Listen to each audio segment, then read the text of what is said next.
জোনবাই এই আমাৰ মৰমৰ আঙুলতা বাইদেউ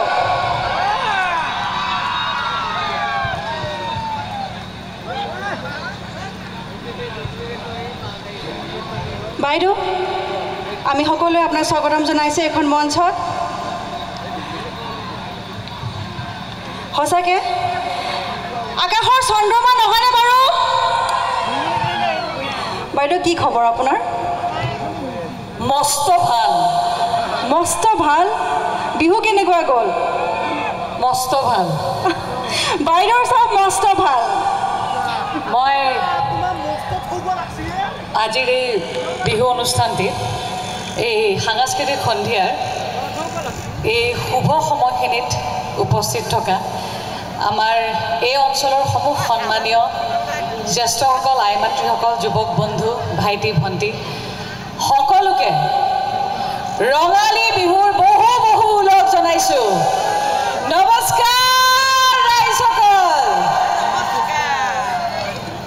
আজিৰ এই বিহুখনিত ঘোষক আমাৰ ঘোষিকা আছে আপোনাৰ নামটো শুভ নামটো বাইদেউ মেঘালী ৰাংৰা মেঘালী কোন তুমি হয়নে মেঘালী ধন্যবাদ জনাইছোঁ মেঘালীক আৰু আজিৰ এই বিহুখনত আচলতে খুব কম সময়ৰ ভিতৰত আচলতে মোক ইয়াতে নিমন্ত্ৰণ জনোৱা হৈছিলে আজি কেইদিনমান আগত মই এখন বিহুত গৈছিলোঁ আপোনালোকে হয়তো সকলোৱে গম পাই চিনি পাব বিশিষ্ট সমাজকৰ্মী শ্যামল নাৰায়ণ দেৱ ডাঙৰীয়া তেখেতে এখন বিহু পাতিছিল তাতে আমাৰ ইয়াৰে আমাৰ আপোনালোক সকলোৰে মৰমৰ সমাজকৰ্মী বিজু দাস ডাঙৰীয়াদেৱে তাতে লগ পাই কৈছিল যে আমাৰ এনেকৈ ইয়াতে বিহু হৈ আছে 30 তাৰিখে আপুনি যেনে তেনে এবাৰ আহিব লাগে মই আৰু ছেকেণ্ডো ৰোৱা নাই আৰু মই নাযামনে আৰু কাৰণ মই এই অঞ্চলত এতিয়াৰ নহয় বহুত আগৰ পৰা 2006-07 চনৰ পৰা এই অঞ্চলবিলাকত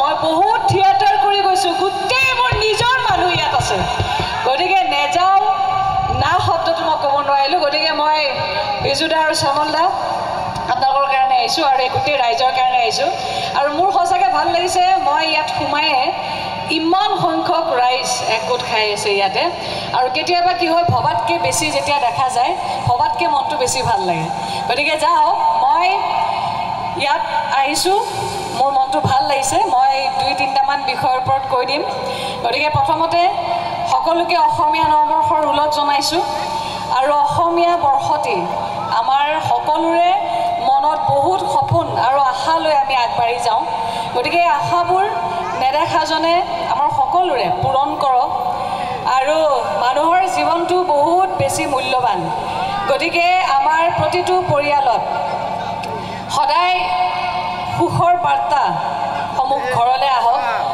কোনেও কাৰো কাৰণে যাতে কান্দিবলগীয়া নহয় সেই ধৰণৰ বাৰ্তা যাতে কোনো পৰিয়ালত নহয় ঈশ্বৰৰ ওচৰত প্ৰাৰ্থনা কৰিছোঁ সকলোৰে ভাল হওক চলি ৰহাই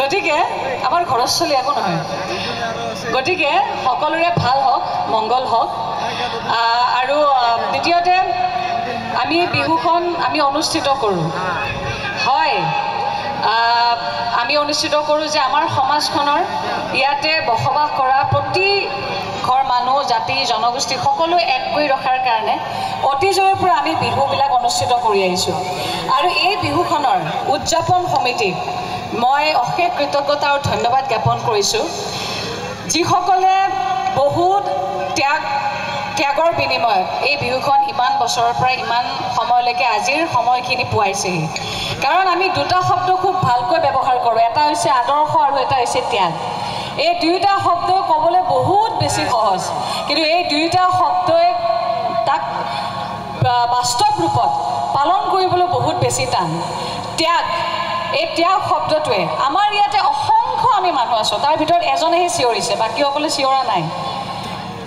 এজনেহে চিঞৰিছে বাকীসকলে চিঞৰা নাই মই অৰ্থটো ক'ব বিচাৰিছোঁ যে আমাৰ ইয়াতে কিমান হাজাৰ হাজাৰ লাখ লাখ আমি এখন সমাজত বসবাস কৰোঁ তাৰ ভিতৰতে আমি কেইজনমান ব্যক্তিয়ে নিজৰ পৰিয়াল থকাৰ পিছতো নিজৰ পৰিয়ালটোক চোৱা চিতা কৰাৰ উপৰিও সমাজৰ উন্নয়নৰ কাৰণে সমাজখনক একত্ৰিত কৰাৰ কাৰণে আমি নিৰ্দিষ্ট কেইজনমান মানুহে লগ লাগি আমি এই অনুষ্ঠানবিলাক অতীজৰে পৰা আমি ধৰি ধৰি আজিৰ অৱস্থা পোৱাইছোহি গতিকে এই যিটো ত্যাগটো আছে সেইটো সকলোৰে মনত নাথাকে সকলোৰে অন্তৰত ভগৱানে দি নপঠিয়ায় কম বেছি পৰিমাণে সকলোকে কম কম কাৰোবাক বেছি পঠিয়াই দিয়ে মই আমাৰ উদযাপন সমিতিৰ সভাপতি প্ৰমুখে ইয়াত যিসকল বিষয়ববীয়া আছে মই সকলোকে কৃতজ্ঞতা জ্ঞাপন কৰিছোঁ আৰু আজিৰ এই অনুষ্ঠানটো তেখেতসকলে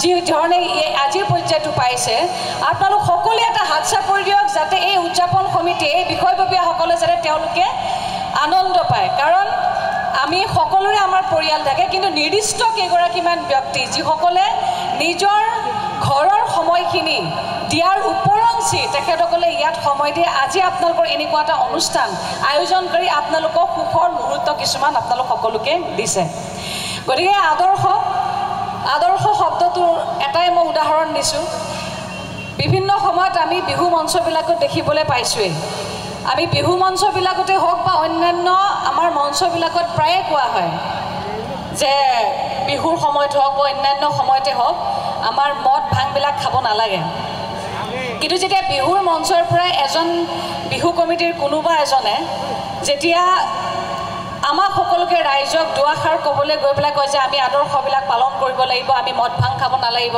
কিন্তু সেই ব্যক্তিজনে যদি কেতিয়াবা যদি মদ খোৱা আমি দেখিবলৈ পাওঁ বিহুৰ মঞ্চতে তেতিয়া সেইটো আদৰ্শ হৈ নাথাকে মই ক'বলৈ বিচাৰিছোঁ যে যিখিনি কয় সেইখিনি আমাৰ গাত আমি আমাৰ কৰ্মৰ মাজেদি চিন্তাৰ মাজেদি আমাৰ মাজত পৰিস্ফুট হ'ব লাগিব গতিকে এই আদৰ্শ আৰু ত্যাগ এই শব্দ দুটা ভালকৈ যদি আমি বুজি পাওঁ নিশ্চিতভাৱে আমি বিচৰা আমি যি ধৰণে সমাজখন বিচাৰিছোঁ বা আমি যি কাৰণত এই বিহুখন অনুষ্ঠিত কৰিছোঁ আমাৰ অতিকে আপোন বিহুখন আমি অনুষ্ঠিত কৰিছোঁ সেইখিনি আমাৰ অৰ্থখিনি আমাৰ পালন হ'ব গতিকে মই সকলোকে শুভেচ্ছা জনাইছোঁ ইয়াতে যিসকল আমাৰ মহিলা আইসকল আছে মহিলা আইসকলক প্ৰত্যেকখন সভাত এইবাৰৰ প্ৰত্যেকখন বিহু হওক বা অন্যান্য সকলোতে মই কৈ আহিছোঁ মহিলাসকলক উদ্দেশ্যি কৈ আহিছোঁ যে মহিলাসকলক বিশেষভাৱে কৈছোঁ যে আপোনালোকে প্ৰত্যেকখন ঘৰতে ছোৱালী মানে কন্যা শিশু আছেনে বাৰু কন্যা আছেনে নাই ছোৱালী আছে প্ৰত্যেকৰে হাত দাবকচোন কন্যা ছোৱালী আছেনে নাই আছে হাত দাবক মোৰো এজনী 7 বছৰীয়া ছোৱালী আছে ছোৱালীজনীক সদায় ডাঙৰ দীঘল কৰোঁতে বিয়া দিবৰ কাৰণে ডাঙৰ দীঘল নকৰিব সমাজত মূৰ দাঙি জীয়াই থাকিবৰ কাৰণে সসন্মানে জীয়াই থাকিবৰ কাৰণে ডাঙৰ দীঘল কৰিব নিজৰ ছোৱালীজনীক নিজৰ ঘৰখনত কাৰণ সকলোৰে জীয়াই থকাৰ ভালকৈ জীয়াই থকাৰ সকলোৰে অধিকাৰ আছে আজি এখন ঘৰত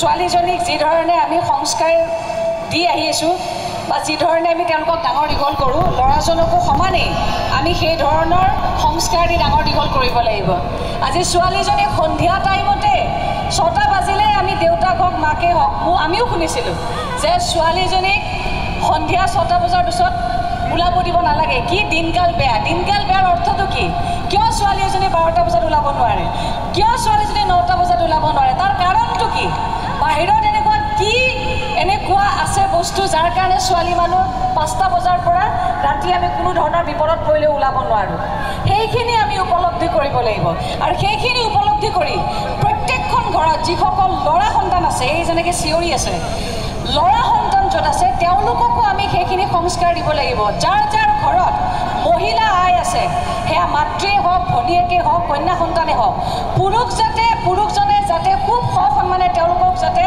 সন্মান দি কথা কয় সেই সন্মান দেখিলেহে এজন ল'ৰাই নিজে বুজি উঠিব যে আইগৰাকীক এনেকৈ সন্মান কৰে তেতিয়া হয়তো আমাৰ ছোৱালীবিলাকে আমি মহিলাবিলাকে বিপদত পৰিলে কেতিয়াবা ৰাতি 12 বজাতো আমি ওলাই যাব পৰা পৰিৱেশৰ সৃষ্টি হ'ব গতিকে এই পৰিৱেশৰ সৃষ্টি আমি সমাজত এখন মঞ্চত কৈ থাকিলে লাভ নহ'ব যেতিয়ালৈকে আমি নিজে নিজৰ ঘৰৰ পৰা এইখিনি আৰম্ভ নকৰোঁ গতিকে এইখিনি মই আপোনালোক সকলোকে অনুৰোধ জনাইছোঁ যে নিজৰ ঘৰখনৰ পৰাই এইখিনি বস্তু আৰম্ভ কৰাৰ কাৰণে প্ৰয়াস কৰিব আৰু ল'ৰা আমাৰ যুৱকসকল যুৱকসকল ইয়াতে আছে, সকলোৱে আছে, যুৱকসকল যুৱতীসকল সকলোকে কৈছোঁ, বিশেষকৈ যুৱতীসকলক এটা কথা কৈছোঁ যে আপোনালোকে যেতিয়ালৈকে স্বাৱলম্বী নহয়, যেতিয়ালৈকে আপোনালোকে ধন উপাৰ্জন নকৰে নিজাববীয়াকৈ, তেতিয়ালৈকে বিয়া নহ'ব।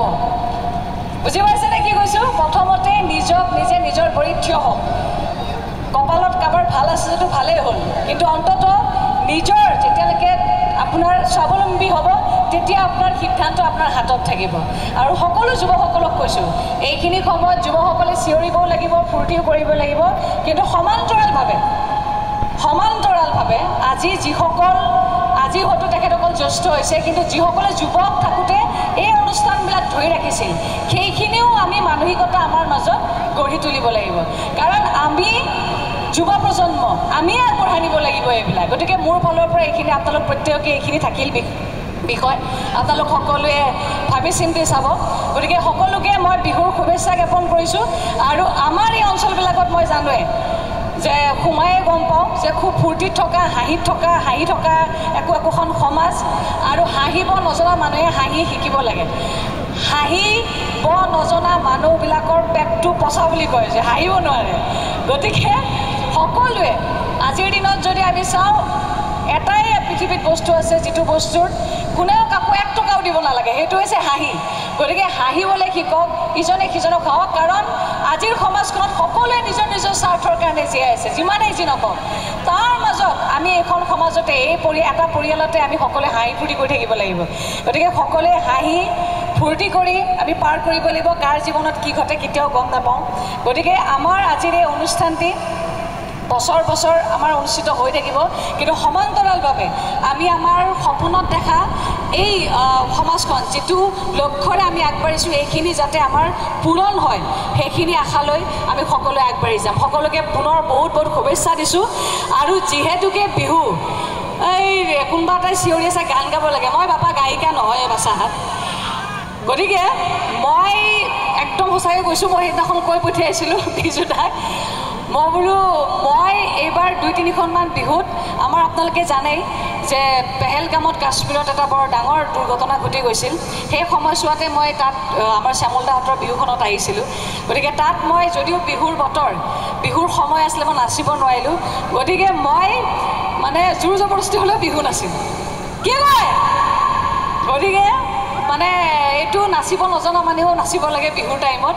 গতিকে সকলোকে পুনৰবাৰ শুভেচ্ছা জনাইছোঁ। সকলোৰে ভাল হওক, মংগল হওক।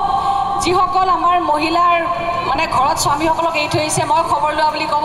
আৰু যিসকল পুৰুষৰ যদি ঘৈণীয়েকবিলাক ঘৰত আছে, মই খবৰ লোৱা বুলি ক'ব। সকলোকে বহুত বহুত ধন্যবাদ, শুভেচ্ছা। সকলোৰে ভাল হওক, মংগল হওক, ঈশ্বৰৰ ওচৰত প্ৰাৰ্থনা কৰিছোঁ। ধন্যবাদ। হেল্ল' বাইদেউ, এইখিনিতে আমাৰ কথা এটা ৰৈ গৈছিলে। মোৰ তৰফৰ পৰা, আমাৰ সকলো তৰফৰ পৰা আপোনাৰ লগতে আপোনাৰ সেই ছোৱালী নমামিলে খুবেই খুব অলেখ মৰম। বহুত বহুত ধন্যবাদ, বহুত ধন্যবাদ, ভাল লাগিছে। আৰু এইখিনিতে আমি আমাৰ মৰমৰ আঙুৰতা বাইদেউক সম্বৰ্ধনা জনাবলৈ বিচাৰিম।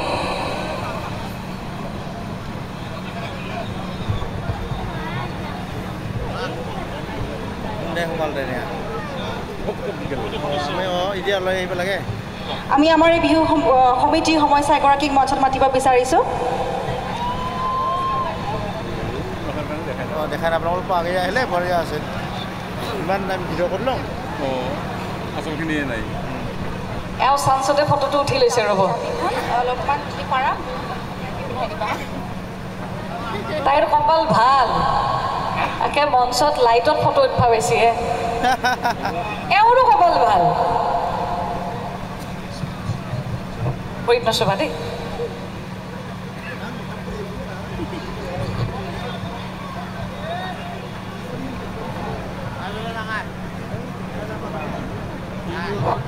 মেঘালী হ'ল না? হ'ল? হ'ব দে। এই মিউজিক চিষ্টেমটো কোনে চলাই আছে? চাউণ্ড দাদা, এটা ধুনীয়া সুন্দৰ বিহুগীত এটা বাজি দিলে ভাল হয়।